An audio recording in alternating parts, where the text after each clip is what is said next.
Chapter 7. Mobile devices, PDAs, handheld devices, all that fun stuff. You're going to love it. I can tell. You're excited. So when we're done here, you'll be able to describe BlackBerries, PDAs, iPods, and the things OS is for them, vulnerabilities in mobile phones, and ways that handhelds can be attacked, the various and maybe futile antivirus protection available, and hopefully figure out how you can defend those suckers against attack and verify and identify the various security tools out there that people use for these things. And then you'll be able to give out some mobile security tips. So in this one, it's phones, handhelds, vulnerabilities, and the tools that are out there. We've probably all got what the Germans describe as a handy, a mobile device of some sort, a black mirror that stares back at us into our souls. They're running some kind of mobile operating system way back in the, some of us, this doesn't feel like way back in the day, but once upon a time in the 90s, the industry standard for the smartphone was the BlackBerry. People were so excited about them, they called them crackberries, and now everybody's got a crack, whatever it is they use. But they did a number of applications. Really the killer app for them was email. They sold BlackBerry wireless servers that encrypted stuff to a point that the military would let you use it. They used standard crypto that we'll talk about a little bit later, next unit for us, such as AES, triple DES. They kept private keys in a secure two-way authenticated environment, and they hung onto the keys on the servers, so it wasn't really your security, it was the organization's security, which is kind of what they liked about that. So once upon a time, they came out with the iPhone, and Steve Jobs changed the world again by his sheer genius. And this freaked a lot of people out. They put the keyboard on the screen, gave developers options to build apps for their phone, and then added in the GPS technology so that the phone knew where it was. Really, cell phones have GPS technology built in because they know how far they are from various towers. So once they can triangulate their location, they can kind of figure it out. Samsung launched its Galaxy series. HTC had a fleet of phones. The big deal was they used the Android mobile OS, which borrowed heavily from Oracle's Java and got them in a little bit of legal trouble recently.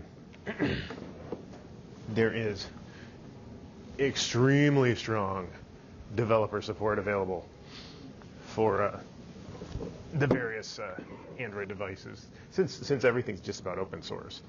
As of 2012, and these are a little dated, Android is, by leaps and bounds, the most popular handheld operating system, with iOS and iPhones basically taking up a smaller slice of that. That has remained pretty consistent. Apple markets to a premium market, trying to make their money on their markup, not on volume. But since Android's free, it's easy to get out there.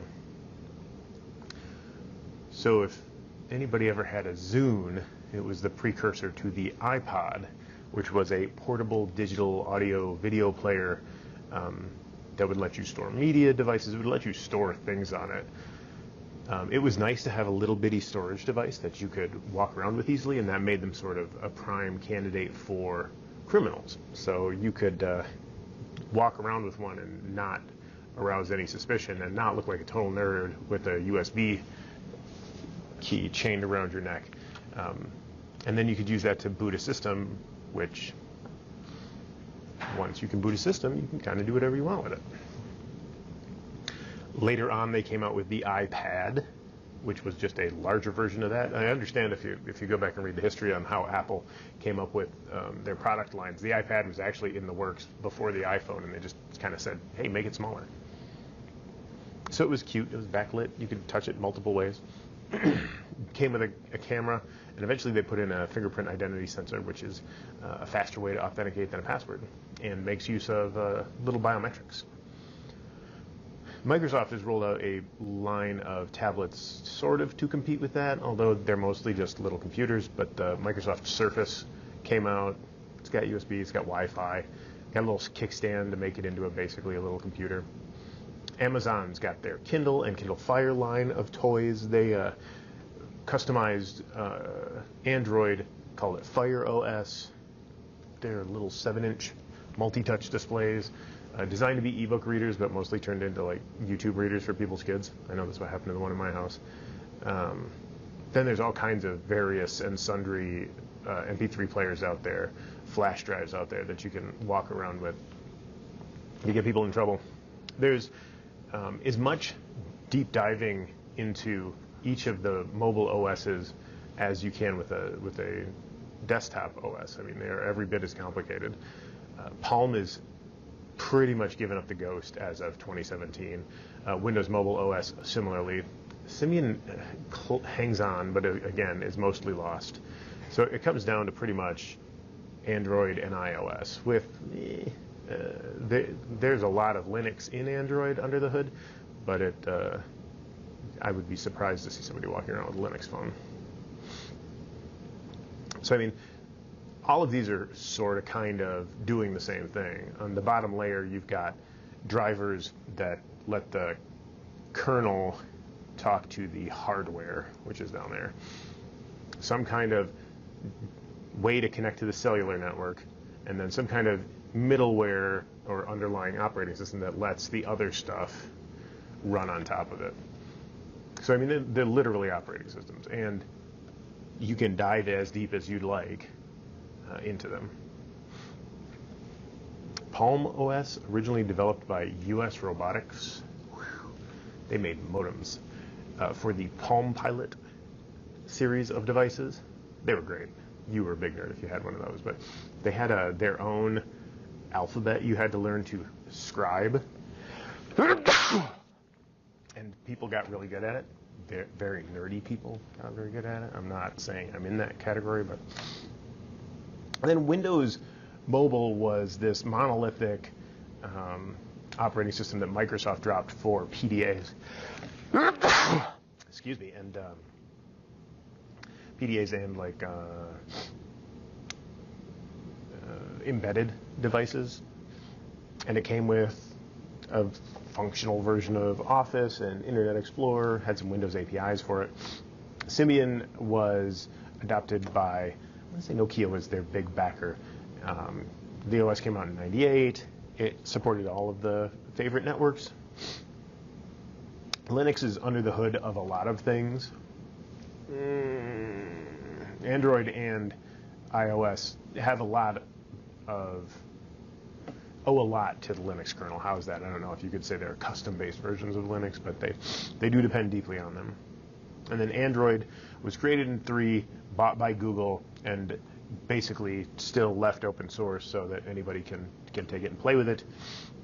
And because of that, you know, hard to beat the free price, so pretty much everybody adopted it. iOS is pretty straightforward. If you've never had an opportunity to play with an iPad, it's very intuitive. You see memes of children like grabbing magazines and trying to pitch and zoom, but all of the features of it are designed to be intuitive and friendly and easy to get your head wrapped around.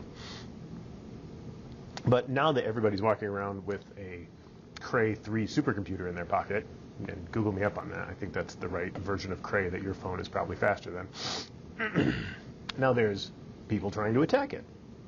Because how fun is that? So there's all kinds of malware, and now there's different infection vectors every time there is a 0-day vulnerability inside of any of these. So the install files on things, anytime there's a problem with a wireless chip, there's a virus soon to follow it. I know I have all kinds of fun whenever iOS has a problem with rendering characters, sending those characters to my kid's phone so that his phone crashes over SMS, which would also work over MMS. And then anything that gets plugged in, or if you're capable of transferring files over infrared, you're capable of getting infected over infrared, so that's a problem. All of these things have popped up in one way or the other, and it's kind of on the on the practitioner to keep an eye on things like ODays and new bugs for weak server-side controls, storing data unencrypted, letting it rest unencrypted, data leaking out of things, crappy authentication, crappy use of cryptography, letting clients inject things into applications to talk to servers. If you have inputs that you don't bother to sanitize as an application developer, you're just asking for trouble. And if you can just replace one binary with the next, you can do what you want. So even a bricked device may not be completely dead. You have tools out there that will let you get into most versions of Android devices, and while iOS the newer versions can be trickier, there are still publicly available ways to get into the older versions of them.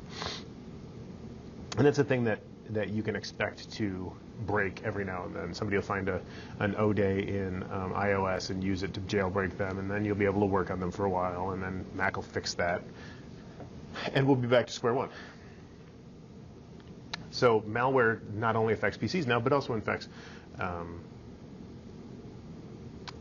mobile devices however they can. So you can also find malware that will infect a PC, and then there was a strain that would transfer itself over to your phone the next time you connected it. Although generally speaking, plugging your phone into your computer is a less common thing these days than it once was. Used to be that would be the only way to transfer files to it. Mobile devices could send things to each other with their radios. And then, nowadays most people's lives are stored on their cell phones, so if you can get into their mobile device, particularly if you can break into it to the point where you can use it as the user uses it, then you wind up with access to people's bank accounts and all that good stuff. So again, it's important to focus on that two-factor thing. Spyware can get into all the things on the phones added to a botnet. Now they have all the processing power of the phone. If you notice your phone running out of battery quickly and mining bitcoins for other people, you've got problems. And then if your mobile device is a part of a botnet, then your mobile device can be used to create denial of service attacks, and that's no good. There's plenty of spyware, but there's also these spyware apps that are sort of marketed as, jealous husband type apps that can, do everything a phone can do. It can take your text, your email. Since there's a GPS in the phone, it can take the location, it can keep track of all the websites you visit, keep track of all the phone calls, take a look at all the videos, usually turn on the camera. So, it's powerful tools. Malicious apps for these devices generally are either spyware that's sitting in the Google Play Store or the iOS Store that does something that you didn't think it would do. There's a lot of crypto mining apps that have been pulled from the Play Store recently. There's a lot of spying apps. Somebody gives you a flashlight app that you give permission to do all the things to and are surprised when it's, getting your phone calls. There are a lot of them. Blackjacking is a term thrown around for hijacking a BlackBerry connection. So everybody thought these networks were super secure. There are assessment tools that will let you verify that. But suffice to say, if you think you're super secure BlackBerry and you're sending the top secret emails with it, you want to make sure that that's not happening. I think I popped that term out already, but jailbreaking is just unlocking an iPhone or an iPad, so breaking it free of the jail that Apple keeps it into. And there's a bunch of apps that will work or not work depending on the iOS version of the device you're trying to jailbreak and how up to date it is. There's lots of unlocking tools as well to free you up from needing a particular SIM. Having your PDAs stolen is bad. So ideally it should be not only password protected, but the device and the data should be encrypted. Viruses might be a distant second, since particularly if we're talking like Windows PDAs or Palm Pilots, which is usually what you mean when you throw around the term PDA or personal digital assistant. These are sort of basically historical entries at this point. There is a bunch of known Trojans and viruses that would connect to your PC first, and then connect to your mobile and steal your banking sites. Chinese Trojans got installed as ringtone apps. I should pace when I do this. Lots of legitimate apps out there wind up pretending to do something, you know, and then what they actually do is steal credentials. But they come for iPhones, they come for Android, they come for Windows phones when Windows phones were a thing. There's plenty of mobile Trojans out there. So what to do? Well, be operationally secure. Keep an eye on your stuff. Keep your software up to date. Good password's important. Maintaining the protection on the device. Don't throw your personal information out there. For most of us, our personal information's out there, and that's that. You know, don't click on that link. Don't ever pull things off of a store other than the official stores is also a good practice. I mean, you're still in trouble there potentially, but downloading something off the random store is never a good idea. And in addition to all of these, two-factor authentication is your friend. So if you can make it authenticate against your finger, make it authenticate against your password, good practices. Make sure to use any of those. Might be a good idea to write down your International Mobile Frequency Equipment Identity, or the EI, the number that's assigned, like your social security number for your cell phone. And then it's ideal to lock up SIMs that you're not running around with. I don't know if I'd use a particular tool to do that. Organizationally, though, you should have a company-wide plan, maybe at least a tar pit kind of policy that slows down repeated logins onto a phone. Data on phones that you control should be archived. You should have a process by which a company-owned phone is cleaned and sanitized before reassignment. All of them should be encrypted. There should be some sort of official procedure for, you know, I left my phone in a taxi, now what? You should be keeping these devices up to sync, or up to the latest patch. There should be a standardized list of applications, if at all possible, although the users will fight back against that, preventing people from installing unauthorized apps. Again, as long as it's a business-owned device, that should be a legitimate procedure. Giving users educations about the practices, policies, and procedures that are related to this device you've handed to them, and then monitoring and auditing device use so that you know that they're being used properly.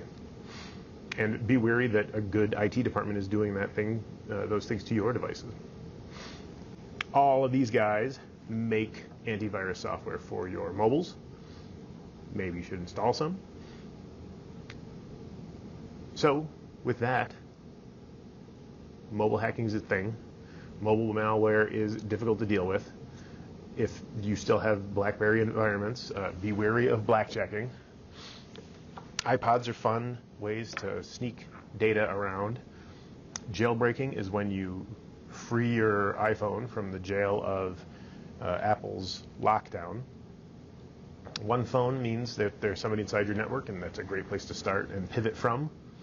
And if you maintain these networks, make sure that the network's mobile devices are encrypted, have some sort of AV or security software, some sort of endpoint protection. And then back up the data you care about, remotely wipe the phones if you have the option, and be wary out there. See you next time.